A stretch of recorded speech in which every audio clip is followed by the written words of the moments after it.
خیر القرون کے بعد اسلامی آبادی کا پھیلاؤ، دنیاوی زندگی کی ذمہ داریاں اور معاشی تفکرات اتنے بڑھ گئے تھے کہ خصوصی تعلیم و تربیت کے ذریعے اصلاح و تربیت کا کام نہیں لیا جا سکتا تھا۔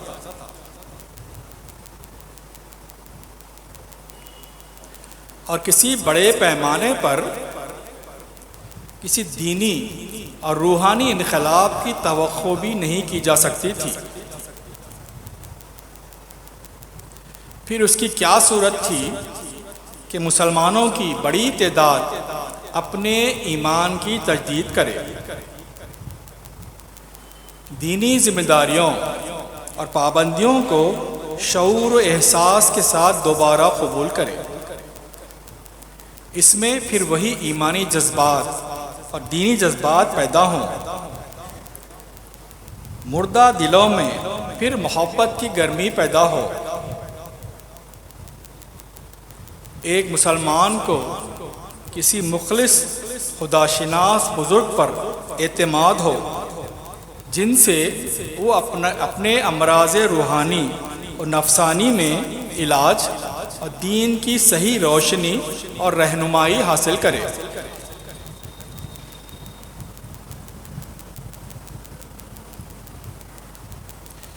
ایسی صورت میں مسلمانوں میں نئی دینی زندگی، نیا نظم و ضبط اور نئے سرے سے حرکت و عمل پیدا کرنے کے لیے اس کے علاوہ کیا شکل تھی کہ خدا کا کوئی مخلص بندہ حضرت رسول اللہ صلی اللہ علیہ وسلم کے طریقے پر ایمان و عمل اور اتباع شریعت کے لیے بیعت لے،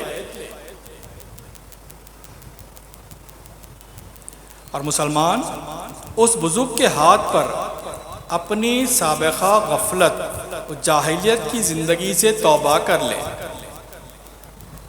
اور اپنے ایمان کی تجدید کریں۔ پھر وہ نائب پیغمبر ان کی دینی نگرانی اور تربیت کرے، اپنی اثر صحبت سے، اپنی استقامت سے ایمانی حرارت و خلوص، جذبہ اتباع سنت اور شوق آخرت پیدا کرے۔ ان کو اس نئے تعلق سے محسوس ہو کہ انہوں نے ایک زندگی سے توبہ کی ہے اور ایک نئی زندگی میں قدم رکھا ہے، اور اللہ تعالیٰ کے کسی بندے کے ہاتھ میں اپنا ہاتھ دے دیا ہے، اور مرشد یہ سمجھے کہ ان بیعت کرنے والوں کی اصلاح و تربیت اور ان کی دینی خدمت اللہ تعالیٰ نے میرے سپرد کی ہے، اور اس محبت و اعتماد کا مجھ پر نیا حق قائم ہو گیا ہے۔ پھر اپنے تجربے اور خداداد صلاحیت کے ساتھ قرآن و حدیث کے اصول و تعلیمات کے مطابق ان میں صحیح روحانیت و تقویٰ لانے کی کوشش کرے، اور ان کی زندگی میں ایمان و اخلاص کا جذبہ، ان کے اعمال و عبادات میں روحانی کیفیات پیدا کرنے کی کوشش کرے۔ اس بیعت و تربیت کی یہی حقیقت ہے جس سے دین کے مخلص داعیوں نے اپنے اپنے وقت میں احیاء دین و تجدید دین اور اصلاح مسلمین کا کام لیا ہے، اور لاکھوں بندگان خدا پر ایمان کی حقیقت کھول دی ہے اور مقام احسان تک پہنچا دیا ہے۔ اسی تجدید دین کے لیے وہ بیعت لیتے تھے تاکہ مرید و مرشد میں ایک تعلق قائم ہو اور اصلاح کی راہ ہموار ہو۔ یہ بیعت پچھلے گناہوں سے توبہ، اللہ تعالیٰ اور حضرت رسول اللہ صلی اللہ علیہ وسلم کے احکام کی تعمیل اور اتباع شریعت کا ایک معاہدہ ہوتا ہے۔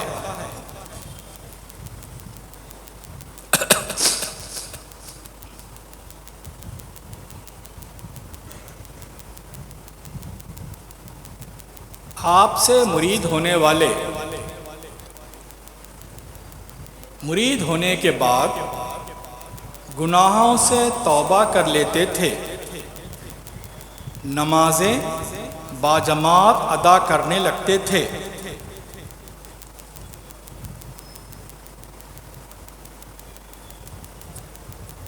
اس باعث سے مسلمانوں کے ہر طبقے کے لوگ یکساں مستفید ہوئے،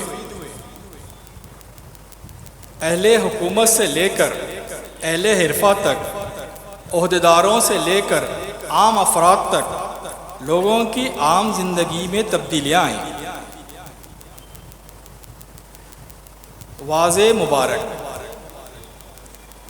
واضح مبارک دوسرا طریقہ ہے جسے حضرت محدث رحمۃ اللہ علیہ نے اصلاح مسلمین اور تجدید دین کے لیے اختیار فرمایا۔ حضرت محدث رحمۃ اللہ علیہ کم گو ہونے کے باوجود اردو کے خاطر الکلام واعظ تھے۔ حضرت کا بیان علم و حکمت سے لبریز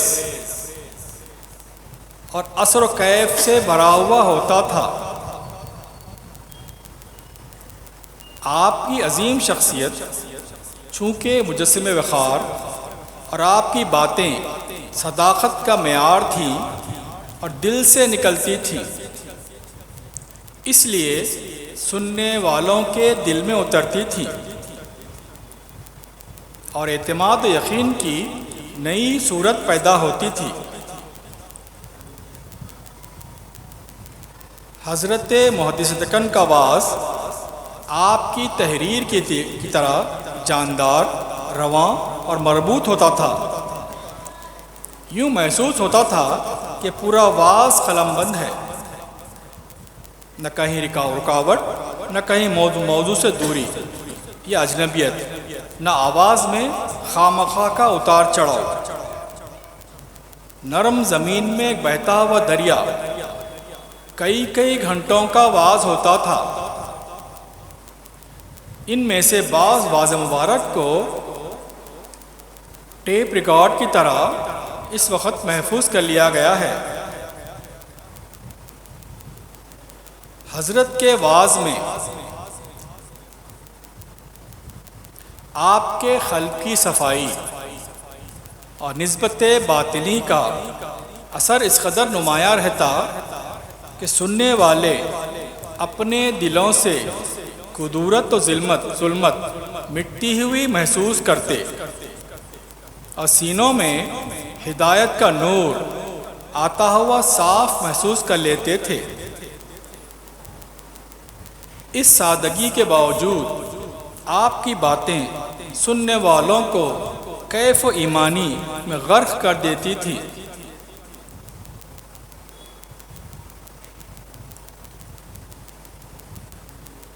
باطنی تربیت کی نزاکتوں کا آپ اس قدر آسان انداز میں بیان فرماتے کہ اس قدرت پر اہل فن بھی جھومنے لگتے تھے۔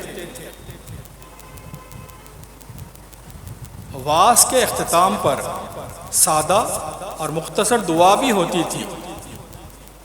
اس وقت حضرت پر رخت طاری ہو جاتی اور حاضرین بھی دھاڑے مار مار کر روتے تھے۔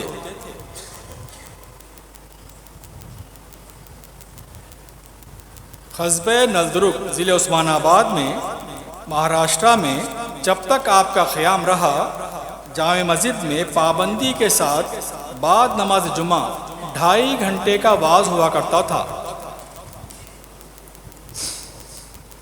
جس میں قرآن کریم کی مسلسل تفسیر بیان ہوتی تھی۔ اس کے علاوہ دیگر ایام میں بھی مناسبت کے اعتبار سے شب معراج وغیرہ میں مواعظ ہوتے تھے۔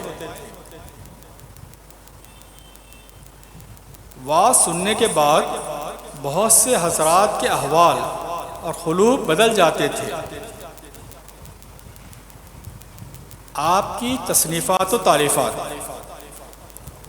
تیسرا طریقہ جو حضرت قبلہ نے تجدید دین اور مسلمانوں کی اصلاح کے لیے اختیار فرمایا وہ تحریر کے ذریعے ہے، یعنی حضرت قبلہ کی تالیفات۔ اللہ تعالیٰ نے حضرت محدث دکن رحمۃ اللہ علیہ کو زبان و بیان کے ساتھ قلم کی قوت سے بھی سرفراز فرمایا تھا۔ آپ کی تصنیفات میں تفسیر سورہ یوسف، زجاجۃ المصابیح، نور المصابیح، سلوک مجددیہ، گلزار اولیاء، علاج السالکین، میلاد نامہ، معراج نامہ، قیامت نامہ، شہادت نامہ، فضائل رمضان، فضائل نماز، کتاب المحبت، مواعظ حسنہ، شجرہ جام جم موجود ہیں۔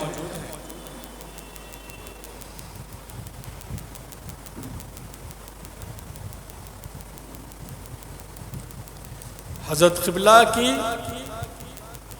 نظر زندگی پر اتنی گہری تھی جو نہ صرف طبقہ علماء اور مشائخ میں نہیں بلکہ عام لوگوں میں بھی اس کا امکان بہت کم ہے۔ تصوف و سلوک کی نازک حقیقتوں کو آپ نے آسان زبان میں بیان فرمایا ہے۔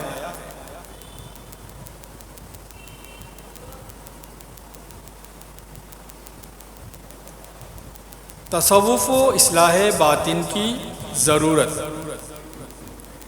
اس زمانے کی ذوق کے مطابق بیان کرنا اور اس کو ایک واضح حقیقت ثابت کرنا آپ کا وہ کارنامہ ہے جس میں حضرت مجدد الفسانی رحمۃ اللہ علیہ کی تجدید کا پرتو اور ان کی روحانیت کی نسبت کام کرتی نظر آتی ہے۔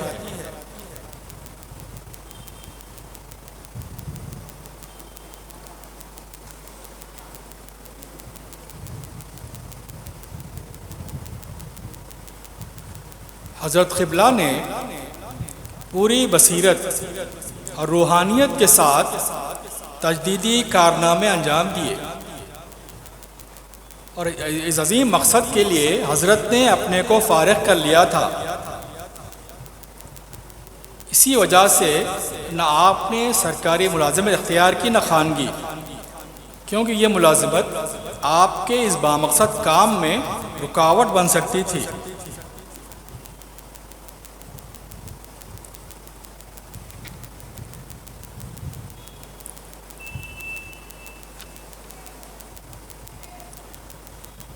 اللہ تعالیٰ کی ہزارہ رحمتیں نازل ہوں آپ کی روح پاک پر کہ آپ نے مجددانہ ہمت و عزیمت اور جد و جہد کے ساتھ اس کام کو انجام تک پہنچایا، اور دیکھنے والوں نے دیکھ لیا کس طرح آپ نے اس کو خوش اسلوبی سے انجام دیا۔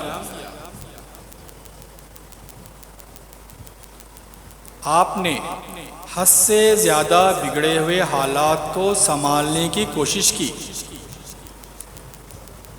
اور بلا کسی مادی طاقت اور حکومتی اقتدار کے مختلف تدبیروں سے فضا بدلنے کی صحیح فرمائی۔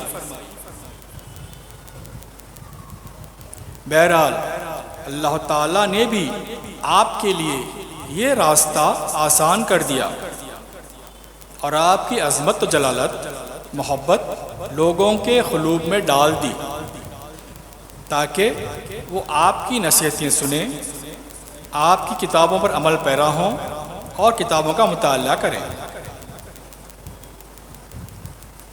حضرت مجدد الفسانی رحمۃ اللہ علیہ اپنے مکتوب میں فرماتے ہیں، وہ طریقہ سب طریقوں میں اقرب، سب سے زیادہ سابق، سب سے زیادہ کتاب و سنت کے موافق، سب سے زیادہ قابل اعتماد، سب سے زیادہ محفوظ،